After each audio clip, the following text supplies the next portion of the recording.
നിങ്ങൾക്ക് ഓർമ്മയുണ്ടോ അവരെ? അവർക്ക് ഒരേ മുഖമൊന്നുമല്ല, പേരുകളുമല്ല. പല കാലങ്ങളിൽ പലയിടങ്ങളിൽ തിരുവനന്തപുരത്ത് സെക്രട്ടേറിയറ്റിന് മുന്നിലേക്ക് വണ്ടി കയറുന്ന ചില മനുഷ്യർ. ഒരേ ഭാവമാണ്. പരാജയപ്പെട്ടവന്റെ താഴ്ന്ന തലകൾ. നിലത്ത് കിടന്നുരുണ്ടും കയ്യിൽ കർപ്പൂരം വെച്ച് കത്തിച്ചും മുടി മുറിച്ചു കളഞ്ഞും ചോര കൊണ്ട് ചുവരെഴുതിയും അവർ ഞങ്ങളെ നോക്കൂ, ഞങ്ങളെ കാണൂ എന്ന് വിളിച്ചു പറയും. നമ്മൾ അവരെ കാണും, കണ്ടുകൊണ്ടിരിക്കും, പിന്നെയും കാണും. കണ്ണുനീരോടെ ഒന്നും നേടാതെ അവർ പിരിഞ്ഞു പോകുന്നത്. അങ്ങനെ പലതും കണ്ട നമ്മൾ ഇന്ന് മണ്ണുവാരി തിന്നുന്ന മനുഷ്യരെയും കണ്ടു.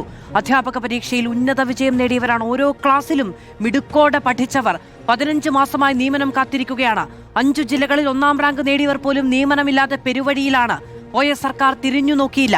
ഈ സർക്കാരിനും ഇന്നേ വരെ അനക്കമില്ല. മണ്ണുവാരി തിന്നണോ എന്നതാണ് ചോദ്യം.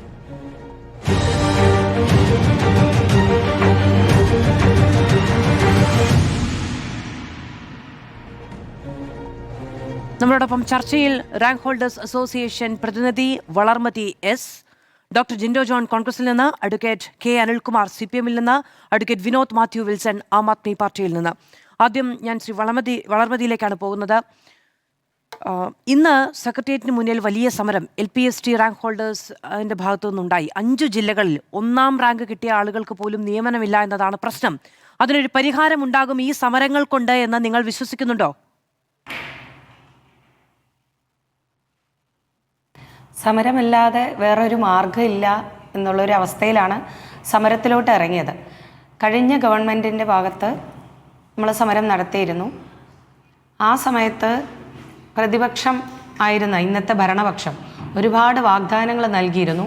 പ്രത്യേകിച്ചും KC വേണുഗോപാലെ പോലെ പ്രഗത്ഭരായ ആളുകൾ, അതുപോലെ അനൂപ് ജേക്കബ് സാറ്, അതുപോലെ KPSTയുടെ പ്രസിഡന്റ് അരവിന്ദൻ മാഷ് തുടങ്ങി ഒരുപാട് പ്രമുഖർ, ഇന്ന് UDFൻ്റെ ഭാരവാഹിത്വം വഹിക്കുന്ന ഒത്തിരി ആളുകൾ നമ്മളെ അനുഭാവപൂർവ്വം കാണുകയും അതിനകത്ത് ഇടപെടാമെന്നും വരുന്ന സർക്കാർ നമ്മുടേതാണെങ്കിൽ തീർച്ചയായിട്ടും നിങ്ങൾക്ക് അതിൻ്റെ പ്രയോജനം ലഭിക്കുമെന്നുള്ള വാഗ്ദാനങ്ങളൊക്കെ നൽകി എന്നുള്ളത് സത്യമാണ്. പക്ഷെ അത് എത്രത്തോളം പാലിക്കപ്പെടുന്നു എന്നുള്ളത് ഞങ്ങൾക്കിപ്പോൾ മനസ്സിലാവുന്നുണ്ട്.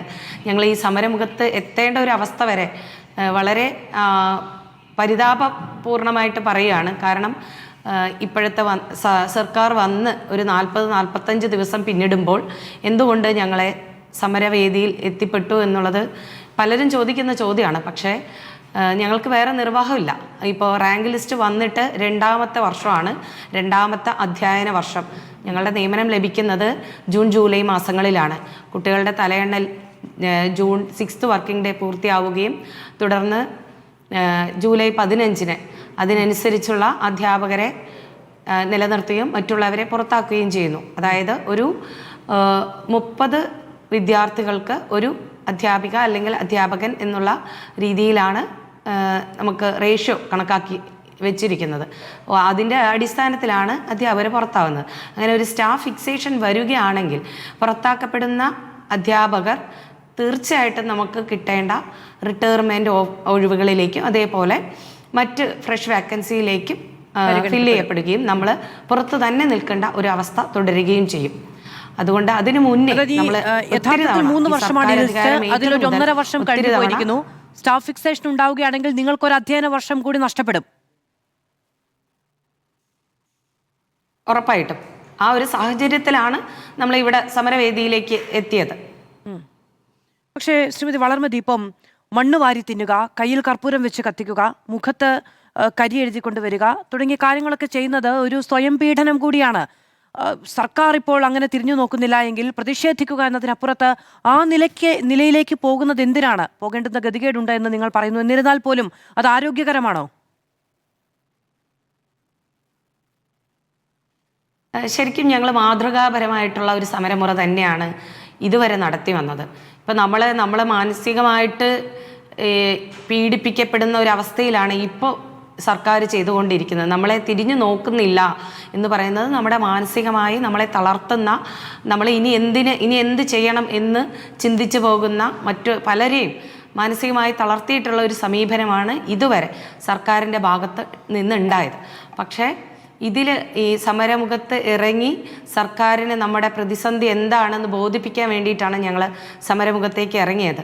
അത് ശരിയാക്കാം എന്ന് പറയുമ്പോൾ സർക്കാർ പറയുകയാണ്, ഇപ്പം CM-ഉം അതുപോലെ എഡ്യൂക്കേഷൻ മിനിസ്റ്ററും ഒക്കെ പറയുകയാണ്, നമ്മൾ കാണുന്നവരൊക്കെ പറയുകയാണ് ശരിയാക്കാം. എന്ന് ശരിയാക്കും, എന്ത് ശരിയാക്കും, ഇതിനൊരു റെസൊല്യൂഷൻ എന്താണ് എന്ന് ചോദിക്കുമ്പോൾ ഒരു മറുപടി, കൃത്യമായിട്ടുള്ള ഒരു മറുപടി ലഭിക്കുന്നില്ല.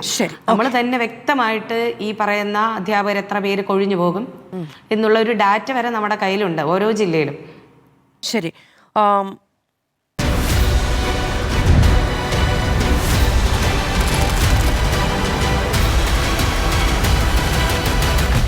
ഡിബേറ്റ് വിത്ത് മാധു സജി.